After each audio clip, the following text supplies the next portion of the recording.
Hi everyone, welcome back. It's Wine Tasting in Theory. This is week 5. Tonight we're going to talk about sparkling and sweet wines. I'm privileged to let you know that I am a sparkling and sweet wine aficionado. So this is entirely, I would say, my favorite class out of the entire semester. So I'm going to try and not get too excited when I talk about these things, and if I do, you'll have to forgive me. So, on the agenda is champagne, sparkling, late harvest, and ice wine. We'll talk about the different varietals, what they're like, where they grow, and of course how they should taste. And then as always, factors, style, quality, and price.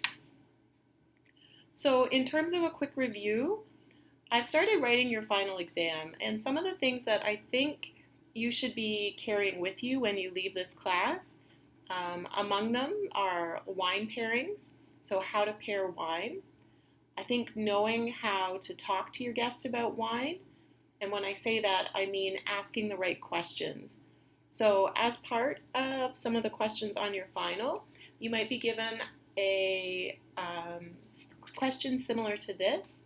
Your guest might ask you for a wine pairing, or your guest is wondering what a cool climate wine is, or your guest is wondering what an old world style is.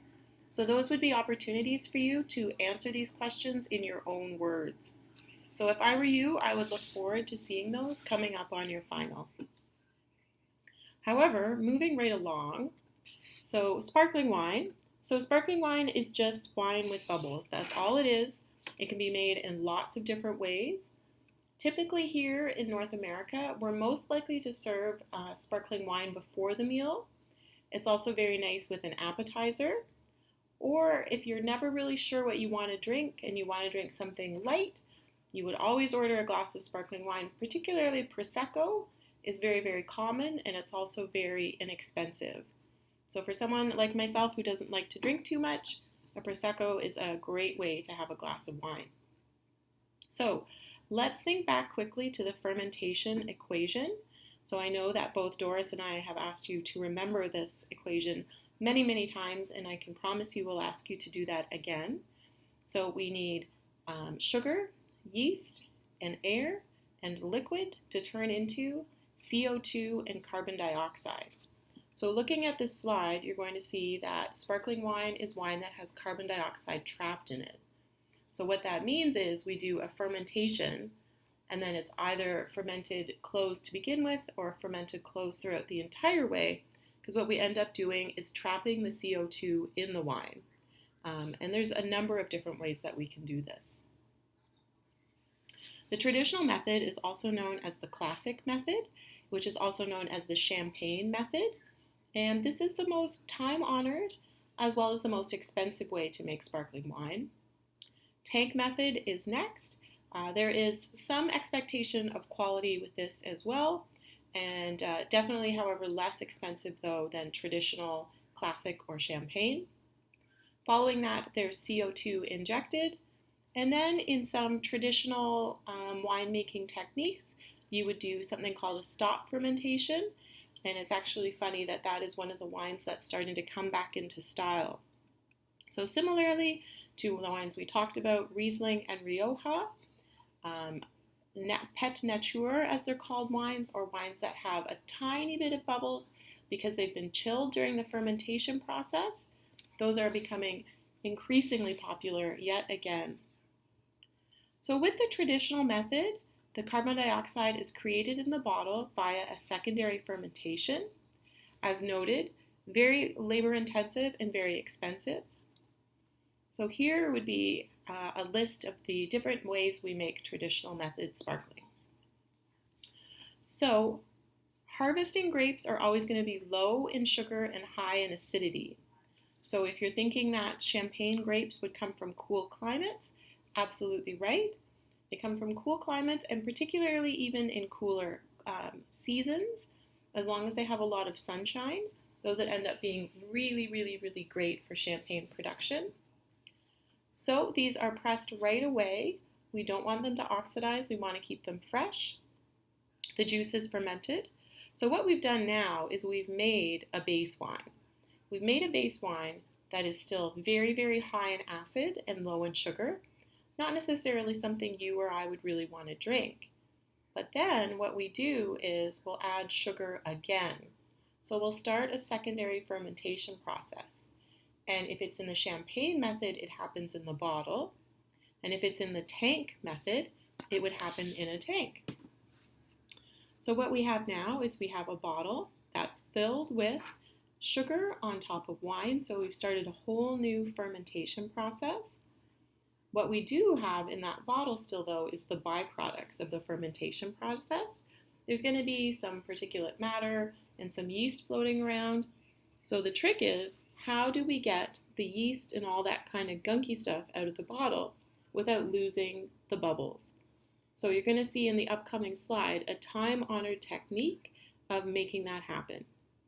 So it's actually called riddling, and these two gentlemen here are slowly moving the bottles. They're in a very, very cold cellar. So what they're happening is that over time, the yeast sediment or plug or cork as it's known ends up finding its way to the neck of the bottle. And after time passes, it could be anywhere from 6 months to a year, depending on how long they want to age the champagne. Then that is removed. And then a cap is put on really quickly, which by now has given us a wine that is filled with bubbles. It does not have any yeast left, and it is closed and capped quickly. So just in case you missed it the 10,000 times we showed you this before, here's the alcoholic fermentation. So your yeast and your sugar gives off alcohol and carbon dioxide.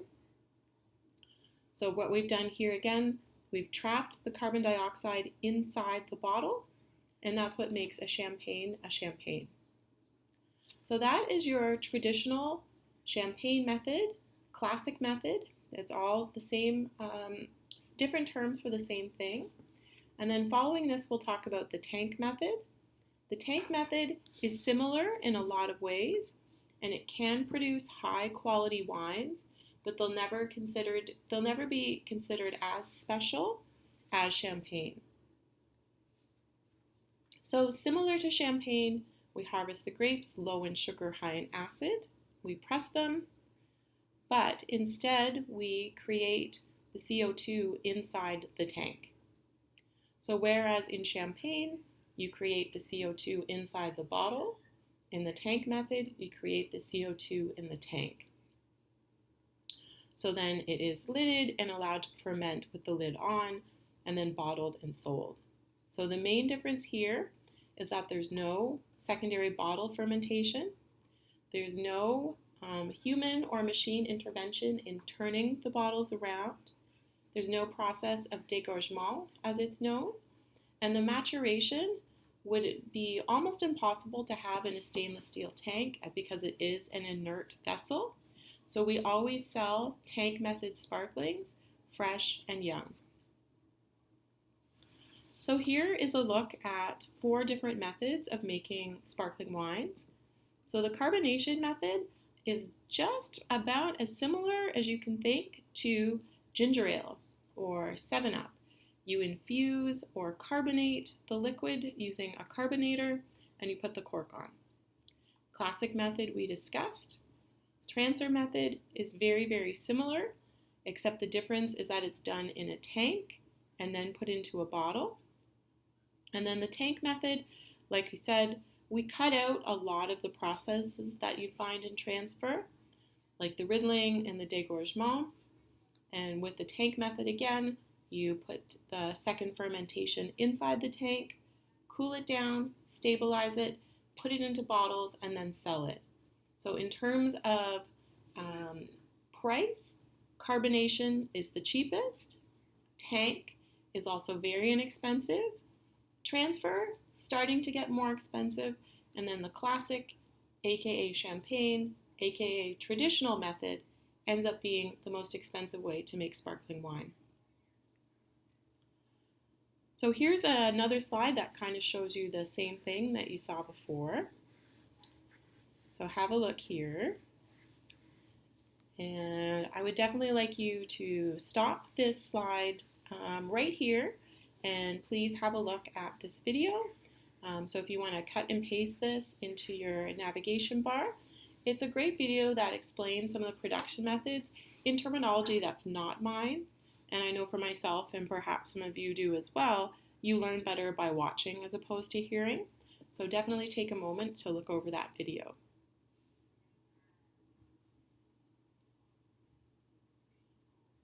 So welcome back. Champagne bubbles. For someone that's really into champagne, over time they're able to tell the difference between what style of sparkling wine it is based upon the bubble. So a champagne bubble is small. A champagne bottle, we use the word bubbles are persistent. They're longer lasting. And because vintage champagne is aged in a non-inert aging vessel, what happens is, similar to vintage wines, they start to take on some interesting and different characteristics, whereas a Prosecco or any of the other methods that are done in tank and then bottled right away, as they age, any of those phenomenon that are happening to them is not intentional. So for that reason, unless you're drinking a vintage champagne, any sparkling you want to drink should be recent, within the last year, the last 2 years. So don't ever age anything except for a vintage champagne. So a quick look at where Champagne lies in France. So please note that it is in a very northerly region. As always, we talked about the confluence and influence of bodies of water. So some beautiful rivers run right through the Champagne region. Champagne is a relatively large area, as you see. However, most of the real quality production comes from quite small demarcated regions, and we'll talk about those very shortly. So here we are in Champagne. So it's closer to Belgium than it is to any other growing area really within France. And as we talked about Alsace, quite a cool climate. Again, very sunny, but quite cool. Champagne is even further north than that. It would be quite unlikely that most of the wines, if they made still wines from Champagne, we almost wouldn't want to drink them because they wouldn't be ripe. They would not have a lot of sugar, so they'd end up making very high acid, quite undrinkable styles. So here's an up-close look at Champagne. For a real Champagne lover, the Côte de Blanc is where most of the really insanely good Champagne comes from. Côte de Blanc is mostly a Chardonnay dominant region. The Vallée de la Marne, which you're going to see in that kind of yellow area to the left, that's where more of the Pinot Meunier production comes from. And Pinot Meunier is generally the least respected of the Champagne grapes. However, I think similarly to everything else as we've talked about, probably coming back into style at least a little bit. And then that Montagne de Rennes is mostly a Pinot Noir production area. Of course, there's always differences in there, but the most prestigious area within Champagne is the Côte de Blanc. So a sparkling wine, so something to always remember, Champagne is a wine, but Champagne is also a place. The region is called Champagne. And Champagne can only be made from 3 grape varieties: Chardonnay, Pinot Noir, and Pinot Meunier. And most of the time, it's going to be a blend of those. So Dom Pérignon is a Grand Marque, as it's known. So for Moet and Chandon, that's their premier product. Dom Pérignon was also a person. He was a monk who was around towards the end of the 17th century, and he's credited with being the father of Champagne. Depending on who you talk to, he either intended to keep the bubbles or tried to get them out. But at the end of the day, what ended up happening was, regardless of anything else, he discovered that